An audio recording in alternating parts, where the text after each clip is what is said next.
жақын жол қойсын. Мемлекеттік қазынаға қол салдың ба, қолың ошол жерде қырқылады. Ким екеніне қарамайсың.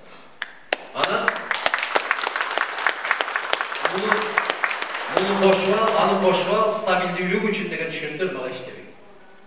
Менен эч ким соодалаша албайт. Мен бир гана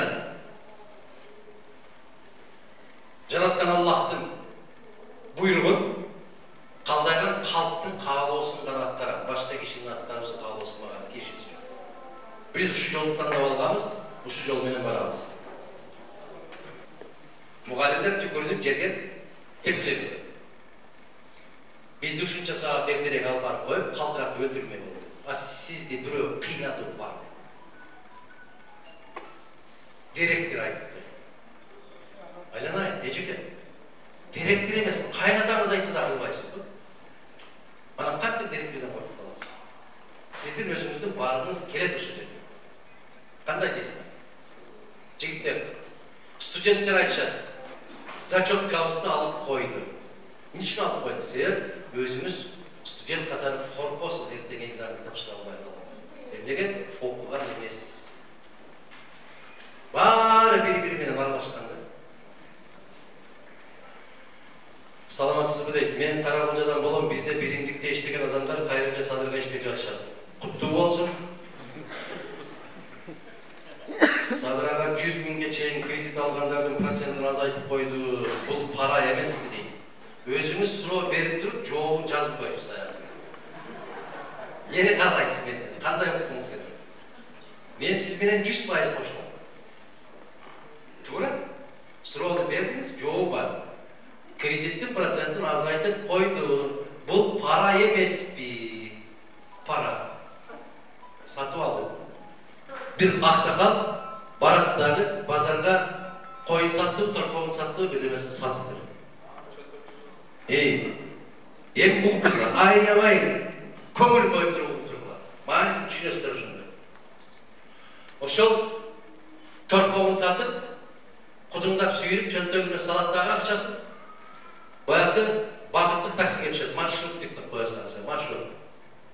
Ошого түшүп, кетип баратканда бир шылуу чөнтөгүндөгү бүт акчаны алып коюп атат. Бүттү. Түшөөр жерге барганда айдоочу айтып атат. Агай, баштагы агайдын аксакал. Жол кирен төлөп коюңуз дейт. Десе чөнтөгүнө салат эч нерсе жок.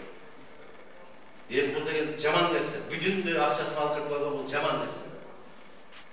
Ал жагын чукулайт, бул жагын чукулайт, айдоочу урушуп атат. Эптеп эле шылтоо издей бересизби? Агай, уялбайсызбы? Төлөп койбойсузбу башкаларды кармабай? Ошол жанагы таксинин ичиндегилердин баары батырып атат. Бизди кармабай, тездетип төлөбөйсүң дегендей кылат. Десе, баягы чөнтөгүндөгү бар акчасынын баарын алып койгон шылуун келет дагы мен төлөп коем агай сизге деп 10 сом таштап коюп атат. Десе автобустун ичиндегилердин баары ыйлап бата берип атат. Айланайын, сендей балдар көп болсун. Келечегиң кең болсун. Азамат, ушуну тарткан азаматтар кече шайлоодо дал ушундай болду, бүгүнкү шайлоодо дал ушундай болду.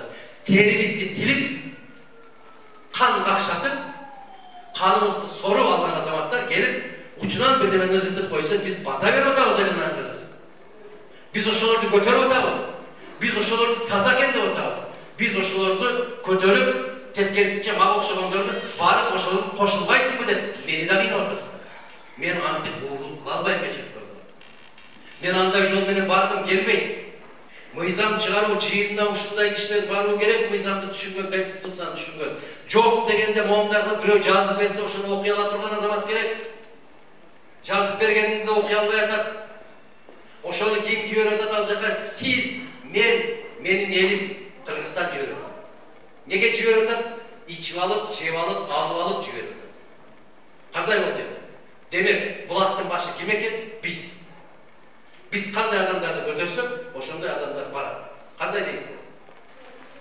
Азыркы учурдагы бийликтин барып ушунчалык кетти, бүт сабатсыздар бийликке келип калган абдан өкүндүрөт. Сизге суроо дагы жок. Азыр кыргыз эли сизге муктаж. Рахмат. Мага муктаж болсо, мени менен болгула. Бирге бололу, чогуу бололу. Чогуу ошол жолго баралы. Эгерде муктаждык башка нерсеге Жақшы, талапкерлер ар кандай болот? Ошол сиздин муктаждыгыңыз кимге муктаж болуп атса, ошол жерге барып. Мен бир да шайлоодо, бир да жыйында, бир да жолугушууда мени шайлагыла деген сөздү укпайсыздар. Мен айтып атам, таразага салгыла да өзүңөр тандап алгыла. Акыл эсиңиздерге жараша. Парасат кандай болсо ошого жараша тандап алгыла. Мен деп көкүрөк каккан кишилерден эмесмин мен. Менден кыйындар бар. Менден акылдуулар бар. Менден тажрыйбалуулар бар деп айтам. Мен деп көкүрөк каккандын өзү бул жеткен акмактык жана акылсыздык болот. Ошон үчүн айтат биздин ата-бабаларыбыз. Өзүңдү эр ойлосоң, бирөөнү шер ойло. Кече парламенттик шайлоого акчабыз жок деп бараткан мекенчилдер бүгүн ар бир столбага ийип отур. 80 миң. Каяктан пайда болду? Кайдан пайда болду айлана? Же бир жерден таап алдыңбы жолдо барат? Кандай болду? Мен билбейм, акылым жетпейт. Эми эстеткиле, ушунун баарын берип атышат. Берип аткандар эртең талап кылышат. Эмне деп талап кылат? Сиз айткандай, мени бул ишке коесуң. Мени ал ишке коесуң. Кудамды бул жака алып барасың, жээримди бул жака алып келесиң. Жалганбы? Бул жөнөкөй эле нерсе го, эки жерде 2-4 дегендей эле нерсе го. Ушунан өзүбүз жыйынтык чыгарбайлыбы кыргыздар? Алмайдын бермейи бар. Не дегилер? Бекер кыштак какканда гана болот дейт. Бир кызматка дайындап атканда бирөөсү аябай ага жакын киши, тааныш, тууган, жолдош, экинчиси бейтааныш. Бирок ошол бейтааныш аябай мыкты адис. Ошол жерге койсо майын чыгарып иштебей турган азамат жигит. Ошол азаматты койбой, беркини коюп койсо, ошол адепсиз, сабатсыз, тажрыйбасыз адам барып, канчалык зыян келтирсе, ал зыян келтирген деген бул күнөө. Ошол күнөөнү үйдө жатып бөлүшүп отурат дейт. Мына сиз, мен, биздин кыргызстандыктар бир кишини билбей туруп ошого добуш бердиңизби? Же билип туруп добуш бердиңиз? Ошол барып канчалык уурлук кылса, кылмышы канча болсо, ошонун кандайдыр бир бөлүгүнүн күнөөсүнү сиз мойнуңузга алып отурасыз. Иса алейхисаламдын кезинде баягы падыша соттоп атат. Алардын амнистиясы бар экен да, биздин тил менен айтканда, 1 жылда 1 кишини кое берет экен. Могул жакта Бараба деген турат. Кызылдай камкор. Башкесер, каракчы. Бул жакта Иса алейхисаламды тургузду. Ушул экөөнүн тандагыла, элге кайрылып атат, тандагыла кимди кой берейин деп атат. Элдин баары дүркүрөп, Барабаны кой бер деди. Иса алейхисаламды ас деди. Ассаламу алейкум. Пенде ушундайбыз биз. Жакшылык кылган кишини тепкилеп жүрүп жок кылган пендебиз. Бул тарых мен ойлоп тапкан жокмун. Караңыздар. Эртең шайлоо болгондо да ушундайбыз. Биздин кейпибиз ушундай. Таза, туура, чынчыл, нукра, дасыккан жигиттерибизди, кыздарыбызды түртүп коебуздарбы? Бир Кудайдан жөө качкандарды колдоп беребиз. Урматтуу Адахан Кипсамбаев, сиздер бир аз каражат сарптап элди күттөсөңүз болбойбу? Таштан ушул жерге. Копту күттөгөндү билем. Мен дагы КТРдин бетин бербей койгонго күчүм жетет. Дилим да жетет. Ташта.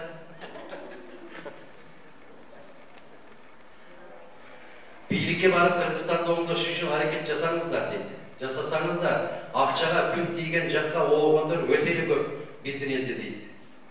Элдин кызыкчылыгы, келечегине кайдыгер карабасаңыз, бир аз каражат сарптап койсоңуз, болбосо бизде мыйзам иштебеген жакшы билесиз дейт. Жакшы жазыптырсыз, айтып атпаймынбы? Келиң, бөлүшүм ошол каражаттарды. Каражат жок садагы. Каражат жок. Сиздер ойлоп атасыздар, ошол каражат сарптап бүгүн насаат иштерин жүргүзсө, жеңишке жетишип кетет. Жок. Mana keyingi partiyaların жетекчилери kim dese ayta albayсың аны. Бирок добушуп бересиң. Кандай дейсиң? Азыр мен сурайын, жооп бере албайсың аны. Бирок ошол партияга неге добуш бердиң десе, билбейм дейсиң. Билесиз. Билесиз.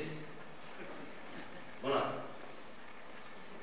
Россиядагы бардык участокторго караңыздар, мадумара биринчи келди. Ошондо бирөө жазды. Эгер Кыргызстанда да ушундай таза шайлоо өтсө, Кыргызстандагы да көрүнүш ушундай болмок деп жазды. Мен алардан суранып атам. Кыргызстандын келечеги үчүн 10 күнгө келип кетсеңиздер деп сурадым да. Келип өзүңүздөрдүн добушуңуздарды берип кетсеңиздер экен деп атам. Себеп сыртта жүрүп тыйын табыз деп жүрө берген менен мамлекетибизди, элибизди жоготуп атканыбызды түшүнбөй атабыз. Ар дайым элдердин маягасын көтөрөбүз деп көтөрбөй келишет. Мугалим, врач дегеле ар бир кесиптин ээлери баалап айлык акысын көтөрүп берсеңиз дейт. Биринчи көтөрө турган жерге жеткириңиз мени. Ошондой 2017-жылы президенттик шайлоодо мен сиздерге жолукканда айттым эле. Мен антип убада бербейм деп. Убада берген киши эмне деп айтты эле?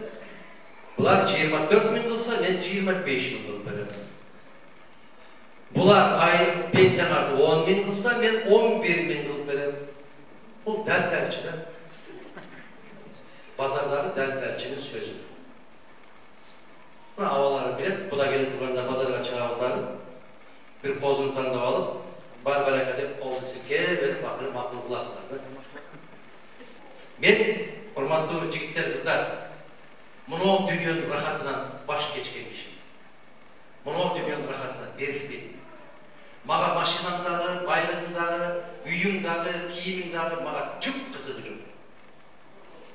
Men bir otalı özüm ahiretke dayarlap atkan adam. Men oşol jerde taza boldum.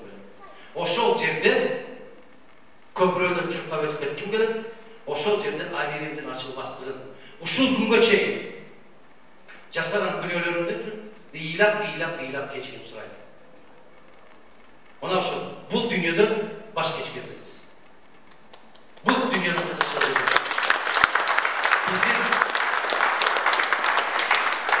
Дүйнөдө эң бай өлкө болуп турган Араб халифаты ошол жердеги экинчи халиф Умар разияллаху анху кезинде садака бере турган киши таппай калган экен. Себеп ушунчалык делегей текс болуп калган экен мамлекеттин элди. Ошондо чыгып сүйлөгөндө Умар разияллаху анхунун чапанында 13 жамак болгон экен. Элестеткиле. Мен ошондой өмүр сүргүм келет. Мен Исхак Разаковдай чечендиги десе чечендиги, danışmanlık dese danışmanlığı, Usubaliev'de öte bardıq tıkır işlerde жазып жасап жүрген киши катарында, Масалиев'de қой оозунан чөп албаган, өзүнүн душманына да жамандык каалабаган Айкөл мына ушул инсандардай болгум келет.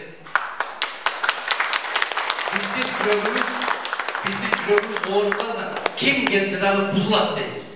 Биз кое берип, бузула берип, жүрөгүбүздү бездетип коебуз. Мына ошол жерден мен өзүнөн сурадым. Арсан кызай, мына Кыргызстандын биринчи жетекчиси болуп туруп, мына ошол атаңыздын үйүн өзүңүз шыбадыңыз беле, ушундай кеп сөзү кап десем, анан бирөө шыбап бербейт мага. Элестеткиле.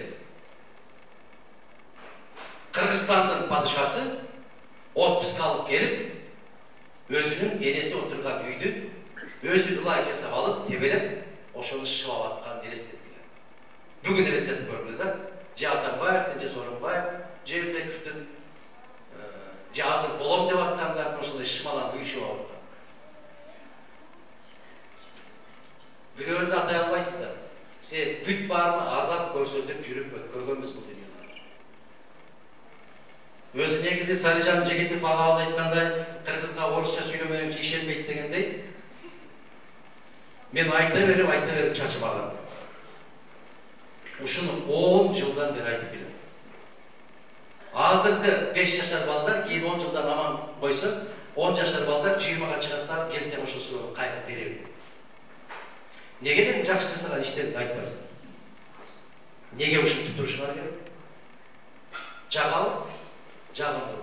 Менден сурабайсыңар, кантип сиз Россиядан 15 жыл башта 1-4 класста окугандарга ысык тамак уюштура алдыңыз? Кантип деп суроо берсеңер жарашпайбы? Кантип сиз пенсиялардын баардыгын акча менен бериш керек? Моундай өтүк менен же чапан менен бергенге тыюу салып мыйзам кабыл алдыңыз. Ошол мыйзамды кантип жаздыңыз десеңиз болбойбу? Эмне үчүн 7 бала төлөгөн энелерди баатыр кылып койдуңуз деп сурасаңар окшошпойбу? Булар же жакындуу.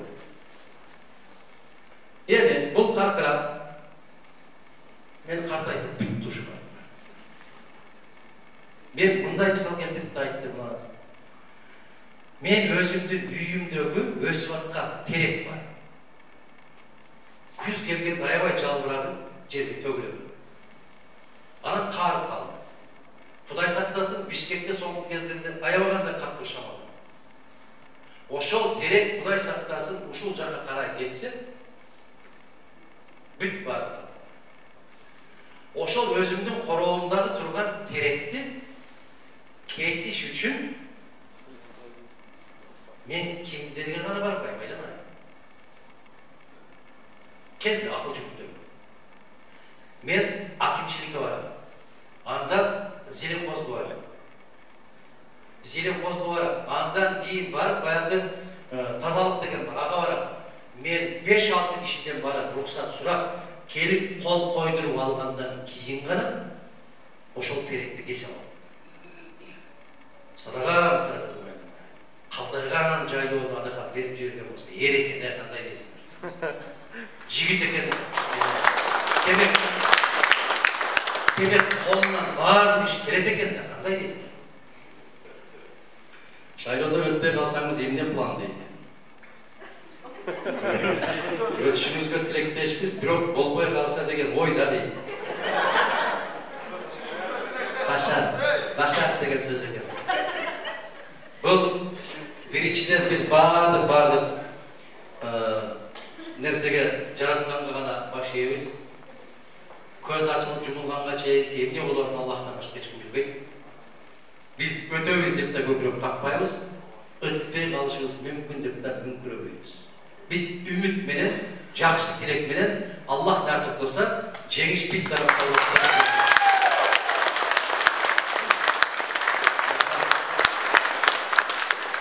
Аллах колдосун, сиз да Аллахка Гүлсанбаев, сизди чогуу жүргөн командаңызга мен сизге суроо. Садыр Жапаров өтө аша чыгып баратат, мүмкүн аркалып туугандар. Мен ушул сөздөрдү колдонбогула деп тыюу салам. Аркалып, түштүк, түндүк. Мен ушул кезди радионун кээ бир жетекчилерине барып атайын айттым да. Мындай деп айтат да, аба райын айтканда, түштүктө күн аба райы 3 даражадан 20 даражага чейин, 3 даражадан 5 даражага чейин ысык болот дейт.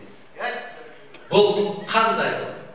Мен эч түшүнбөйм ушундай нерсени. Мисалы, мен азыр Дароот Коргондон келатам. Дароот Коргондо эл менен көчөдө жолугуштук, -23 болуп турду. Муну Бекжарга келсек, +3 көрсөтүлдү. Же Бекжар түштүк эмес. Же Дароот Коргон түштүк эмес. Биз ар бир нерсени өзүнүн атынан аташыбыз керек. Ош областында, Дыйкан талаларында ушундай, тоолордо мындай. Мисалы, бир эле Өзгөндү алып көрөлү. Өзгөндө 30 градус болуп атканда Карашоруга чыксаңыз 22. Кечинде титиреп üşüksүз. Ноокатты караңыз. Ноокаттын өзүндө тердеп отура албай атсаңыз, Каракойго чыксаңыз 21-23 болот. Туурабы? Ошондуктан биз так айтышыбыз керек. Өтө ашык чыгып баратат дейт. Ысык көл, Нарынчу эли, биз бир боор элбиз. Бирок ошол жакта жашаган жашоочулар тоок сүйүп чакырбаптыр. Тоок союп чакырбаптыр. Биздин түштүк эли качан кутулабыз дейт. Кошоматтыктан качан кутулабыз дейт. Андан кутула албайбыз. Мына туура маселе коюпсуз. Айлана биринен бир өтүп талашат да, биринен бир район калбайт. Мен бүгүн чай бердим. Мен мисалы ошондой тойго чакырса, биринчи күн барат элем да, экинчи күнү рахмат, ыраазымын дейт элем да. Bирок бар ушунда. Бар ода. Өткөндө бирөө той кыла койгон экен. Bir beçaralardan birisi dermiş ki, Oşağa ayıp pul salındı. Nege? 300 kişi topladı. 10.000 kişi topladı mı? Kana ayıp pul. Kana nizamlarında vardı bir deyken. Eğer de ben oşunda kılıp stadyonda toplasam, anda kılaydı. Topladı. Taşı vatağız. Usikler işlep dağıdı. Bağır kişmenin kamsız olup kaldı. Oşun için birimiz özü üstü. Doğru aytaslar. Biri karşılığı içip giygisi, biz senden aşık düşüyoruz de bana muhtıra ağın giygisi şurada. Bara turgan azamat bunday deş gerek. Balдар, bugün beni aşka toygozup, çapanga toygozup koyup, erten ben sizlerin gözümünü karaya almay kalbay, keçirip koygular. Kursağım top, çapanım bütün, men iştegeni barattan, aş çegeni barattan çok mu deş gerek. Başlangıç gerek.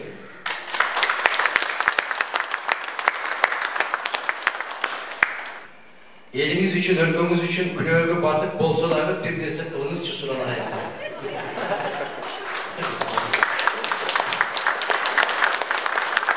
Сураныч, сизден башка эч кимге мамлекетти ишенбейм дейт. Рахмат. Эжекен жаздыңызбы, агайын жаздыңызбы, илимби карындашымбы? Ниетиңизге рахмат. Кудай кааласа, баардыгы жакшы болот. Биз бир күн ушундай бир күн келет, ишенип коюңуздар. Bana bizde şu karan tüm kaptap durgan siyahlı olup da smog, tütün. Uşul peylimiz olgan bolsa bir gün şamal aydap ketip de asmanımızın üstüne açılır Kuday kalasa. Oşonda her birimizin dilimizge tazalık salat. Oşonda bizden Kırgızistan'a tatlıklı jetekçi gelip sen jaratkanın vadası var. Al bu vada hiçbir şey uzatkarlar inşallah. Ne dedik? Biz buzuk qoğumga zalim padişah verip alarlığı cazalayımız deydi. Demek bizde padişah jaman demeşimiz gerekir. Biz qoğum buzulduk deşimiz gerekir. Ben jana aytkan bulaktın başı özümüzdeki. Karamız. Hiç kaçan jaratkanın sözü eki olmayın. Karamız. Daha bir jol kulak salınız. Buzulgan qoğumga zalim padişah verip alarlığı cazalayımız. Mümkün bizim başımızda birinden ötken biri Natavandardın gelip atkanlığı bizge cazadır. Kanday deyizsizler? Ananın ikinci düşünüğü var. Çındığında değil, jetekçiңe özüңөрдөн. Jetekçiңe özüңөрдön degen söz, siz kanday olsanız sizin jetekçiңiz oşolmay. Demek, birinci biz eken bu. Bulağı biz ekenmiz. Allah barımızda iman versin, insaf versin, tazalanını nasip kılgan olsun. Biz el tazalanı arkalı taza jetekçilerden gelgenine her birimizde seyirci kılgan olsun. Aksılarda Özbekistan çegaranı biz jakka çıldırıp kirip alışkanı jönünde oşol жердин turgundары video çıkarıştı. Uşul jerde azatı beylik söröylөр karaş kelegele. Uşlarda aytsa bolot көз көрүнө жер сатып атылат деп. Москвадагы Кара Суудагы колдоочумуз Гүлнур дейт. Гүлнур айым 1000 жолу сизге таазим этип рахмат айтам. Чындыгы жерди берип атат деген ушулар болду. Жер кетти деген ушулар болду. А биз чегара тактаганда биздин пайдабызга чечилди. Азыркы колдоп аткан Садыр деп эл 4-октябрь күнү ким деп атты эле дейт. Ай азаматта. Мына өзүбүз жооп беребиз. Ал күнү ал кишини колдогон адам жок эле дейт, аз эле дейт. Элибиздин 4-октябрь күнү бир эле bir eske saldırıp koymuştu değil. 4. Октябрь günü şayloo adretsiz öttü. Şayloonun jыйынтыгын жокко çıkar degen talap менен çıkkanбыз. Biz al жерге çıkkan ел. Өкмөт кетсин, Сооронбай кетсин деген талапты койгон эмеспиз. Biz konstitutsiya өзгөрсүн, эки дос келсин, бирөө бул болсун, экинчиси ал болсун деп айткан эмеспиз. Kırgızistan'ın tağdırın iki dost çekişsin deyip aytkan emesiz. Buna iki dostun alıp gelgenin uşul yer bizde. Emin daha iki dostla çıraşımız gerek. Urmatlı adağın kimse siz prezident olup kalsanız birinci emniyet çıkarsınız. Birlik bu birlik. Ülkenin jetekçisi ülkenin koca oyunda fayda olmadığı çekilir. Birinci bizge işinin fayda olmadığı çekilir. Biz eşiniz. Özbekistan kavimleri birincisine dayanacak. аткан чындык, мен билип аткан чындык. Азыр Айчыбаса